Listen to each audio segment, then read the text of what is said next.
ሄርሜላ ሩታን ይቅርታ ጠየቀች ማለት ነው። ካሁን በኋላ ወደ ህይወታችሁ አልገባም፣ ካሁን በኋላ እኔ ህይወታችሁ ውስጥ አልገባም በማለት ይቅርታ ጠይቃለች ማለት ነው። እንግዲህ የሆነ ሴራ አስባለች ሄርሜላ። አሁንም የሆነ ሴራ አስባ ነው እንጂ ዝም ብላ አይደለም ሩትዬን ሄዳ ይቅርታ የምትጠይቀው ማለት ነው። የሆነ ነገር አስባ ነው፣ የሆነ ነገር አቅዳ ነው በእርግጠኝነት ሄዳ ይቅርታ የጠየቀችው እንጂ ደግ ሆና ወይም ጥሩ ሆና አይደለም ሄርሜላ ማለት ነው። ስለዚህ ሴራውን እናጋልጣለን ማለት ነው። እንግዲህ ቪዲዮ ሲጀምሩ ላይክ ቻናሉ ሰብስክራይብ ማድረግ እንዳረሱ የኔ እንቁና ውድ የሆናችሁ ቤተሰቦቼ በዚህ ዩቲዩብ ቻናል ላይ የሩትዬን ሀቅ እውነት እናወጣለን ማለት ነው። እንግዲህ ሩታ እዚህ ጋር ሞኝ መሆን የለባትም ማለት ነው። እሷ ይቅርታ ካረገችላት ወደ እሷ ትሄዳለች። አሁን ደግሞ አብርሽና እንግዲህ ሩትዬ አንድ ላይ ሆነዋል። ስለዚህ እሷ አሁን የሆነ እቅድ አላት። እቅድ አውጥታ ነው ሩትዬን ሄዳ ይቅርታ የጠየቀችው ማለት ነው። ሩትዬ ደግሞ ምንም አታውቅም። ስለዚህ እሷ ደግሞ ይቅርታ ታረግላታለች። እሷ አብርሽን ወደ እጇ ለማስገባት አብርሽን ይዛው ሌላ ቦታ ለመሄድ ይዛው ደግሞ ልትሰለብ ነው። ደግሞ አሁንም ይስለባትና የሆነ ነገር ልታደርግ ነው አሁንም። ስለዚህ እሷ አሁንም አብርሽን ወደ እጇ ለማስገባት ነው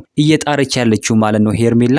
ይሄ ቅዷ እንዳይሳካለት ማለት እንፈልጋለን ማለት ነው። ይሄ ቅዷ ከተሳካለት እሷ አብርሽን ይዛው ልትሄድ ነው ማለት ነው። ስለዚህ ሄርሜላ ነገር አስባለች። እናንተ ምን ትላላችሁ? ሀሳብ አስተያየታችሁን ኮሜንት ላይ ማስቀመጥ እንዳረሱ፣ ቪዲዮን ላይክ ቻናሉን ሰብስክራይብ ማድረግ እንዳረሱ። በሌላ ቪዲዮ እስከምንገናኝ በያላችሁበት የዓለም ዳርቻ ሰላማችሁ ብዝት ይበልልኝ። ደህና ሁኑልኝ።